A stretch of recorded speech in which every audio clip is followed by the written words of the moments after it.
स्वागत है आपका हमारे YouTube चैनल कॉमिक फैन पर। चलिए शुरू करते हैं डोगा और इंस्पेक्टर स्टील का धमाकेदार कॉमिक्स। वर्दी और बंदूक। सिर्फ मानवता के नाते बेटे, मानवता का सिद्धांत है कि मृत्यु देने का अधिकार केवल ईश्वर के पास सुरक्षित है और इंसान ईश्वर नहीं है। वो किसी को मृत्यु दंड नहीं दे सकता। सिर्फ इसलिए बेटे ऐसे लोगों को भी जिंदा रखा जाता है। अचानक भावुक हो उठे जेलर के शब्दों की भर्राट को भाप गया था सूरज। दिलो दिमाग में एक जलजला जन्म ले रहा था उसके। मानवता की रक्षा, मानवता का खून होते कानून देख सकता है, पर सूरज डोगा नहीं देख सकता।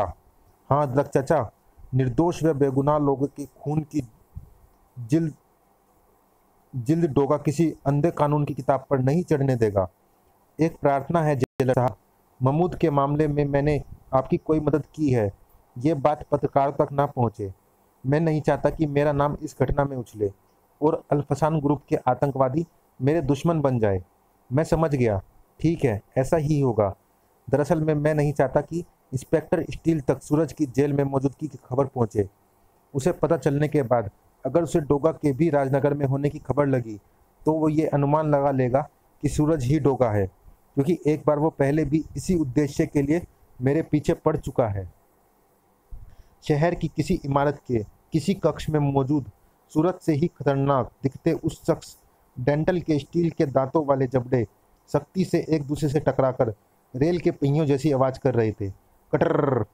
फेल हो गया, ये प्लान भी फेल हो गया। दंगा और लूका को इंस्पेक्टर स्टील ने पकड़ लिया, जबकि उम्मीद ये थी कि इंस्पेक्टर स्टील के आने से पहले ही महमूद भाई को जेल से आज़ाद करा लिया जाएगा। कोई बात नहीं, कोई बात नहीं, तुम्हारे पास भेजे अभी और प्लान्स भी मेरे पास हैं महमूद भाई। एक फेल हो गया तो क्या हुआ, अब दूसरे प्लान पर काम होगा। वो भी फेल हो गया तो फिर तीसरे पर होगा, फिर चौथे पर। अब लगातार तब तक काम होगा जब तक जेल की वर्दी से तुम्हें छुटकारा नहीं मिल जाता। विज्ञानी, अपने थिंक टैंक महमूद भाई को छुड़ाने के लिए अब हमें दूसरा ट्रैप लगाना पड़ेगा, और ये ट्रैप पुलिस व प्रशासन पर तुम लगाओगे। मैं तैयार हूँ डेंटल। ट्रैप क्या है? ट्रैप है वो जज आईपी नंदा जिसने महमूद भाई को सजा दी है। उसे किडनैप करना है। हाँ, मुझे मालूम है, सीधे सीधे उसे किडनैप करना अपने उस ट्रैप को लगाने से पहले ही तोड़ने जैसा है, क्योंकि महमूद भाई वाले केस के बाद जज को प्रधानमंत्रियों वाली जेड सुरक्षा हासिल है, जिसमें छेद करना हमारे लिए मुश्किल है। हमें ऐसा कदम उठाना है कि जज नंदा खुद इस सुरक्षा से बाहर निकले और हमारे पास किडनैप होने को चला आए। हाँ विज्ञानी, ये योजना भी महमूद भाई की भेजी हुई है। हम और हमारा मिशन उसके बिना अधूरा है। उसके बिना हम ऐसे ही हैं जैसे बिना इंजन के रेलगाड़ी। अल्फसान नाम की ये रेलगाड़ी तभी चल सकती है महमूद भाई नाम का इंजन इसमें आ लगे। हाँ, तो मैं नंदा की बात कर रहा था। तब वो सारी सुरक्षा व्यवस्थाएं तोड़कर हमारे पास चला आएगा। जब उसे पता चलेगा कि उसकी इकलौती 10 वर्षीय बेटी प्रिया नंदा हमारे कब्जे में है, वो नहीं रुकेगा। विज्ञानी, जा, जल्दी जा। उसकी बेटी को उठाना मुश्किल नहीं होगा तेरे लिए। हम बेटी के बदले जज की फिरौती लेंगे, क्योंकि अगर हम सिर्फ उसकी बेटी को उठाते हैं तो उसके बदले हमें महमूद भाई की फिरौती नहीं मिलेगी। देख, यह है उसकी तस्वीर, अच्छी तरह से देख ले इसे। ये प्रिया नंदा है, जज आईपी नंदा की बेटी। तस्वीर देखते हुए विज्ञानी की आंखों में खूंखार भाव नजर आ रहे थे। थिंक टैंक के दिमाग से निकली एक और फुल प्रूफ योजना को अंजाम दे दिया गया है। इस बात का सबूत थी उस इमारत के सामने पहुंचकर रुकती पुलिस फोर्स की जीप। वो वर्ल्ड ट्रेड सेंटर की उसी इमारत के टॉप फ्लोर पर है। हाँ, और मेरे आदमियों की पिस्टल के निशाने पर मेरे साथ है जज आईपी नंदा और उसकी बेटी प्रिया नंदा। इन दोनों की रिहाई के लिए हमें चाहिए हमारा महमूद भाई, और वो भी 2 घंटे के अंदर। 2 घंटे के बाद पहले प्रिया की लाश ऊपर से नीचे फेंकेंगे, फिर उसके 1 घंटे बाद जज की, और उसके बाद इस पूरी इमारत को मलबे का ढेर बना दिया जाएगा। वो ये संदेश हमारे वायरलेस की फ्रीक्वेंसी पर भेज रहा है। हमें अपने वायरलेस पर कोई भी संदेश भेजते समय सावधान रहना होगा, क्योंकि उन संदेशों को वो किडनैपर्स सुन सकते हैं। सर, बिल्डिंग में दूसरे लोग भी तो हैं। उसने धमकी दी है कि कोई भी बाहर का आदमी इस बिल्डिंग में नहीं आएगा, और ना ही कोई अंदर से बाहर जाएगा। सबसे पहले मेगा फोन पर इस बात की खबर बिल्डिंग में मौजूद लोगों को दो। कहीं कोई बाहर आ गया तो वो, ओह, 2 आदमी बाहर आ रहे हैं, उन्हें रोको। Zoom zoom. ओ गॉड, उनके पास अत्याधुनिक लेजर गने हैं। उफ, आह। कमिश्नर चीख पड़ा, खबरदार कोई इस बिल्डिंग से बाहर ना निकले, सब लोग अंदर रहे, इसे पुलिस ने घेरा हुआ है। लेकिन सर, अंदर जाए बिना कार्यवाही कैसे होगी? होगी, अंदर मैं जाऊंगा। मगर तुम अंदर कैसे जाओगे इंस्पेक्टर स्टील? अगर वो तुम्हें अंदर आता देखेंगे तो कोई भी गड़बड़ कर सकते हैं। बिल्डिंग के आसपास हर दृश्य पर उनकी नज़र है। वो देखो, अभी अभी उन्होंने बाहर निकले 2 लोगों को लेजर गनों से मार डाला है। ओह, विज्ञानी देख रहा था लैपटॉप कंप्यूटर पर इंस्पेक्टर स्टील को। इसे भी आने दो, मैं पूरी तैयारी के साथ आया हूँ। इंस्पेक्टर स्टील से निपटने के लिए मेरे पास कई वैज्ञानिक उपकरण हैं। इस बार इंस्पेक्टर स्टील में हमारा कुछ नहीं बिगाड़ पाएगा। जगर, तुमने बिल्डिंग के चारों तरफ के दृश्य दिखाने के लिए माइक्रो कैमरों को सही सही जगह फिट किया है। वो हमें इस कंप्यूटर पर हर ओर की तस्वीर दिखा रहे हैं। एक परिंदा भी उनकी नज़रों से बचकर इमारत में नहीं आ सकता। हाँ बॉस, वो देखो इंस्पेक्टर स्टील जा रहा है। इसका नाम इंस्पेक्टर स्टील है जगर। ये इतनी आसानी से नहीं जाएगा, हमें अलर्ट रहना होगा। विज्ञानी का सोचना ठीक था। इंस्पेक्टर स्टील अपनी योजना पर ही काम कर रहा था। मैं उस इमारत से सीधे सीधे नहीं जा सकता क्योंकि उस पर आतंकवादियों की पूरी नज़र है। लेकिन मुझे अंदर तो जाना ही है। अंदर जाने के लिए मैं साथ वाली इमारत के बेसमेंट का इस्तेमाल करूंगा, क्योंकि ये बेसमेंट उस इमारत के बेसमेंट से जुड़ा हुआ है। कर्र कर्र। एक बार मैं बेसमेंट में पहुंच गया तो फिर लिफ्ट द्वारा ऊपर जाने में मुझे देर नहीं लगेगी। रिक्टर स्केल इमारत के कंपन को शो कर रहा है। जरूर कुछ ऐसा हो रहा है जिससे ये कंपन पैदा हुआ है। मुझे सोचने दो कि ऐसा क्या हो सकता है। मगर विज्ञानी उसकी उम्मीदों से कहीं अधिक शैतान में चालाक था। गड़बड़, बिल्डिंग में कहीं कुछ गड़बड़ हो सकती है। मेरी कलाई पर किसी भी कंपन का माप दिखाने वाला यंत्र रिक्टर स्केल है। इसका प्रयोग भूविज्ञानी भूकंप की शक्ति नापने के लिए भी करते हैं। रिक्टर स्केल इमारत के कंपन को शो कर रहा है। जरूर कुछ ऐसा हो रहा है जिससे ये कंपन पैदा हुआ है। मुझे सोचने दो कि ऐसा क्या हो सकता है। एक रास्ता बन चुका था। मैं उस इमारत के बेसमेंट में आ गया हूँ, जिसके टॉप फ्लोर पर आतंकवादियों ने जज नंदा और उनकी बेटी को बंदी बना रखा है। और ये है लिफ्ट। अब मुझे लिफ्ट से ऊपर जाना है, लेकिन लिफ्ट को ऊपर आधा देखकर आतंकवादी चौकन्ने हो जाएंगे। पहले मुझे अपने फिंगर स्क्रू ड्राइवर से इसकी मंजिलें दिखाने वाली डिस्प्ले शीट का कनेक्शन काटना होगा, ताकि जब मैं लिफ्ट को लेकर ऊपर जाऊं तो डिस्प्ले शीट पर यह पता न चले कि लिफ्ट कौन से फ्लोर पर है या चली भी है कि नहीं। क्रंच। इंस्पेक्टर स्टील लिफ्ट में समा गया। ग्रर। अब मेरे लिए लिफ्ट में ऊपर जाना आसान है। विज्ञानी की आंखों की चमक बढ़ती जा रही थी। रिक्टर स्केल पर कंपन लगातार हो रहा है, मगर यह कंपन पहले वाले कंपन से कम है।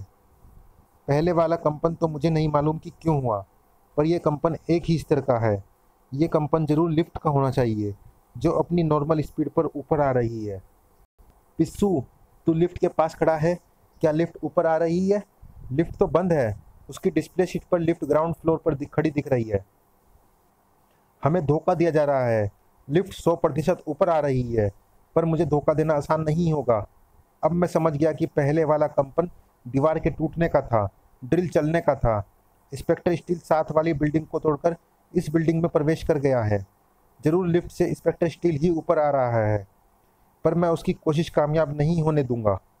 विज्ञानी की लेजर गन लिफ्ट का दरवाज़ा गलाती चली गई, और अब उसका निशाना थी वो मजबूत तारे जिन पर लिफ्ट का भार टिका था। हा हा हा। खक। स्टील, तू चालाक सही, पर तेरी चालाकी विज्ञानी पर नहीं चलेगी। इस बात को इंस्पेक्टर स्टील उस तीव्र झटके के साथ ही समझ गया था। Scan mode. ओह, लिफ्ट के तार टूट गए, यानी आतंकवादी मेरी योजना को भाप गए। जबरदस्त झटके के साथ लिफ्ट जमीन से टकराई। उस झटके के साथ इंस्पेक्टर स्टील का भी पूरा वजूद हिल गया। क्रंच कड़ धाड़। विज्ञानी के होठों पर भयानक हंसी मंडरा उठी। हा हा हा। रिक्टर स्केल पर अब जो जबरदस्त कंपन हुआ है वो लिफ्ट के तल पर गिरने का था। अब उस स्टील के इंस्पेक्टर के पास ऊपर आने का दूसरा कोई रास्ता नहीं बचा, क्योंकि सीढ़ियों से मैं उसे आने नहीं दूंगा। लेकिन पुलिस ने जो कोशिश की है उसका मैं उसे अच्छा सबक सिखाऊंगा। तेरी लड़की की लाश नीचे फेंकने के लिए अब मैं 2 घंटों का इंतजार नहीं करूंगा। पापा, पापा बचाओ पापा, तुझे अब कोई नहीं बचा सकता। अपनी बच्ची को बचाने के लिए मैं कुछ नहीं कर सकता, इन्हें रोकने के लिए चिल्ला नहीं सकता, क्योंकि इन दरिंदों के बीच बोले गए शब्दों की कोई अहमियत नहीं।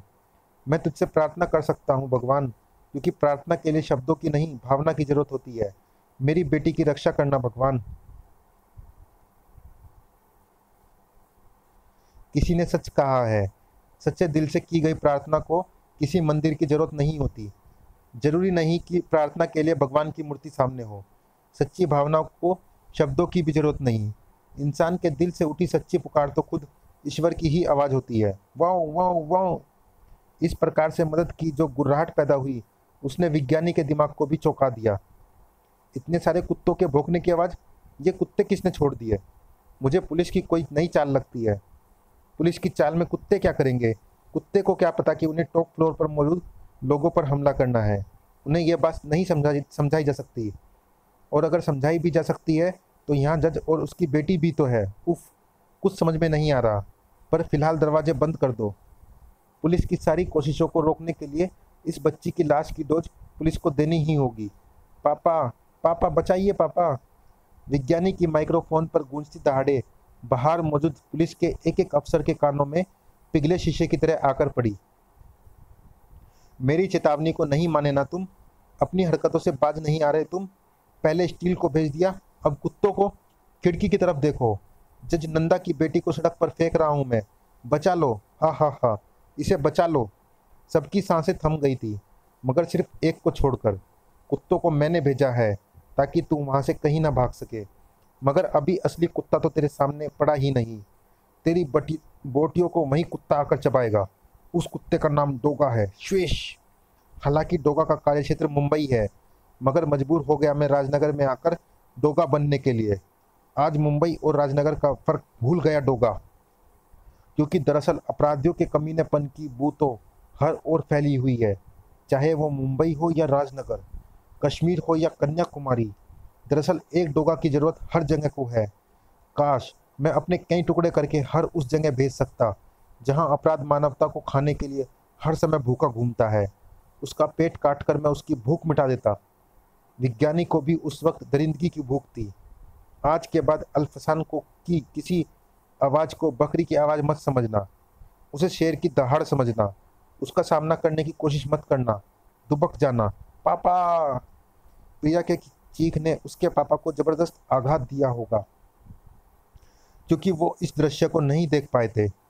अब मौत को अपना इरादा बदलना होगा, उसे आदमी बदलने होंगे। कोई भी डरे नहीं, मैं डोगा हूँ, सिर्फ उन्हें काटता हूँ जो इंसानियत को काटते हैं। खनाक। डोगा के ठीक ऊपर, उफ, कौन था वो कुत्ते की सी सूरत वाला? बच्ची को किस सफाई से बचा ले गया वो? नहीं, ऐसी जाबाजी पुलिस का कोई जवान नहीं दिखा सकता। वो पुलिस का कुत्ता नहीं हो सकता। अब क्या करें? बाहर फैले कुत्तों ने बाहर पहरे पर मौजूद हमारे आदमियों को चीर फाड़ डाला है। वो गुर्र गुर्र। लेकिन शायद अभी इस बात का पता पुलिस को नहीं चला, वरना वो अब तक ऊपर आ चुकी होती। भड़ाक। जहां डोगा आ चुका होता है वहां पुलिस पहले नहीं आती। यह वही है, हाँ मैं वही हूँ। च्युम च्युम। इंसानियत की गोलियों का चौकीदार, दरिंदगी की मुंडियों का ठेकेदार। जहां दरिंदगी नीलाम होती है, दरिंदगी की बोली जहां लगती है वहां मैं जरूर पहुंच जाता हूं, क्योंकि दरिंदगी की मुझसे बड़ी बोली कोई दूसरा नहीं दे सकता। और इस वक्त मैं उसी बाजार में हूँ। लगाओ दाम, देखता हूँ दरिंदगी की ज़्यादा बोली तुम लगाते हो या मैं। शाबाश, लगाओ मुझसे बड़ी बोली। अक ठा। अरे तुम्हारी जुबान तो तालू से जा लगी, बोलती क्यों बंद हो गई तुम्हारी? आह, तुम तो पुलिस और प्रशासन की बोलती बंद करने आए थे, और तूने बच्ची को नीचे फेंका था ना। बच्ची को मारने का बहुत बड़ा हौसला किया था तूने विज्ञानी। तो ये देख, ये रही वो बच्ची, मैं इसे बचा लाया हूँ। मार इसे, मार विज्ञानी, मार इसे। उठा बंदूक, वरना इसकी मौत की हसरत लिए मारा जाएगा तू। इसे मार विज्ञानी, मेरे सामने मार इसे। च्यूम च्यूम। आह, देखेगा डोगा कि तेरे कंधों में बंदूक थामने की ताकत भी है या नहीं। डोगा देखेगा कि तेरे इस सीने में वो जिगरा भी है या नहीं, कि डोगा की मौजूदगी में तू ये खून खराबा कर पाए। च्यूम। आ, तू ये कोशिश नहीं कर पाया विज्ञानी, पर मैं तुझे जरूर मारूंगा। मैं तुझे नीचे फेंकूंगा और तुझे बचाने कोई नहीं आ पाएगा। हिंसा व अपराध की किताब का जो पन्ना तूने खोला था वो तेरी मौत के साथ बंद हो जाएगा। विज्ञानी की लाश के नीचे गिरते ही बाहर जबरदस्त हलचल मची। बिल्डिंग को अपने कब्जे में ले लो, क्योंकि बिल्डिंग में इस वक्त डोगा है। प्रिया को बचाने के बाद उसी ने इसे भी मारा है, और शायद इस वक्त कोई भी अपहरणकर्ता अंदर जिंदा मौजूद नहीं है। पुलिस तो बाद में पहुंचती, इंस्पेक्टर स्टील तो ऊपर पहुंचने ही वाला था। टक टक। मगर कानून का बाप भी ऊपर मौजूद था। जब मैं उसे गोलियां मार रहा था तो तुम्हें डर नहीं लगा? डर कैसा? एक पागल कुत्ते की मौत देखकर तो डर दूर हो जाता है डोगा। आपकी बच्ची बहुत बहादुर है जज साहब, इसे भी जज बनाना, लेकिन एक ऐसी जज जिसकी कलम फांसी की सज़ा को उम्र कैद की सज़ा में ना लिखे। तुम ठीक कहते हो डोगा, दूसरों को मौत बांटने वाले इंसान नहीं हैवान होते हैं। उन्हें मौत की सज़ा मिलना मानवता पर कलंक नहीं बल्कि न्याय है। तो फिर आपको मौत की सज़ा सबसे पहले डोगा के नाम लिखनी होगी, क्योंकि जिन अपराधियों को गिरफ्तार किया जाना था उन्हें डोगा ने बेरहमी के साथ मारा है। इंस्पेक्टर स्टील, तुम कानून के सिपाही हो, कानून की ही भाषा बोलोगे। तुम्हारा कानून सिर्फ भाषा ही बोल सकता है। हाथ में बंदूक लेकर घूमने वालों की कलाई ही नाप सकता है, उनका सीना गोली से चाक नहीं कर सकता। Woof woof. मेरे साथी मुझे आगाह कर रहे हैं इंस्पेक्टर स्टील। मैं जानता हूं कि पुलिस बिल्डिंग में दाखिल हो चुकी है और अब मुझे यहां से फौरन जाना है। डोगा, जाओ Doga. Oh shit, thank you Priya. Inspector Steel, मुझे अपनी बेटी की इस हरकत का कोई अफसोस नहीं है, क्योंकि उसने एक ऐसे आदमी की मदद की है जिसने उसकी मदद की है। स्टील जानता था कि डोगा का स्टील के हाथों से बचकर भागना तो फिर भी मुश्किल था, मगर किसी पुलिस फोर्स के हाथों से बचकर आसान। मगर डेंटल के लिए इस घटना की नाकामयाबी को भूलना इतना आसान नहीं था। इस बार स्टील के साथ मेरे आदमियों के रास्ते में बारूद बिछाने डोगा भी पहुंच गया, मगर डेंटल दूसरे बारूद के पलीते में आग लगाएगा और इस बार निशाना होगा पूरा राजनगर। Police headquarter. हाँ इंस्पेक्टर स्टील, हेडक्वार्टर के बाहर कोई ये पर्चे उड़ा गया है। राजनगर निशाने पर 3 अलग अलग शक्लों में बारूद बिछा दिए गए हैं। 3 घंटे के अंदर महमूद भाई को रिहा करो, वरना एक एक करके 1 घंटे में तबाही की शक्ल तुम्हारे सामने आएगी। डेंटल, अल फसान ग्रुप। पर्चे सारे शहर में फेंके गए थे। शहर में तबाही दस्तक दे रही है। महमूद को छुड़ाने के लिए सारे शहर को निशाना बना दिया अल फसान ने। पागल हो गया है ये आतंकवादी ग्रुप। लोगों के चेहरे पर दहशत दस्तक दे रही थी। इंस्पेक्टर स्टील की प्रार्थना पर शहर में कर्फ्यू लगा दिया गया था। मुझे शहर में छिपाए गए बारूद को ढूंढना होगा, क्योंकि उनकी शर्त तो किसी भी सूरत में नहीं मानी जा सकती। पहला घंटा बीतने के साथ ही राजनगर के कई एसटीडी बूथों में खतरों की घंटियां बज उठी। बूम। कर्फ्यू के कारण जान का नुकसान नहीं हुआ, मगर दहशत का बाजार गर्म हो उठा था। क्या पता अगले विस्फोट हमारे घरों को ही उड़ा दे। अगर मैं उनके बिछाए दूसरे जाल को भी नहीं पकड़ पाया तो ये मेरी करारी हार होगी। Scan mode. ओह, ये क्या? कार की डिग्गी में बारूद रखा नजर आ रहा है। तो क्या ये कार बम है? मैंने आतंकवादियों के दूसरे हमले को पकड़ लिया। अब इस कार बम को डिफ्यूज कर मोड कंटिन्यू। लेकिन आतंकवादियों ने पहले हमले में कई एसटीडी बूथों को अपना निशाना बनाया था। मुझे ये विश्वास करना जरा मुश्किल होगा कि ये कार बम इकलौता ही होगा। ओह, थोड़ी दूर पर एक और कार बम मौजूद है, और इससे थोड़ी दूर पर एक और कार बम, और ये सब कारें चोरी की हैं। मेरे रिकॉर्ड सेक्शन में इनके रजिस्ट्रेशन नंबर और चोरी की रिपोर्ट्स दर्ज है। मगर ये तो कार बमों की पूरी चेन है, और सभी कार बम बहुमंजिला इमारतों के आसपास रखे गए हैं। इनके फटने पर ज़बरदस्त नुकसान हो सकता है। मुझे सावधानी के साथ इन्हें डिफ्यूज करते चले जाना है। पर यह कार बम शहर के किस किस कोने में कहाँ कहाँ रखे गए हैं, इसका पता चलाना आसान नहीं होगा, और इन सब में काफ़ी टाइम बर्बाद हो सकता है। माफ़ करना इंस्पेक्टर स्टील, तुम्हें कार के नीचे से बाहर लाने का मेरा तरीका ठीक नहीं है, पर घबराओ नहीं इंस्पेक्टर स्टील।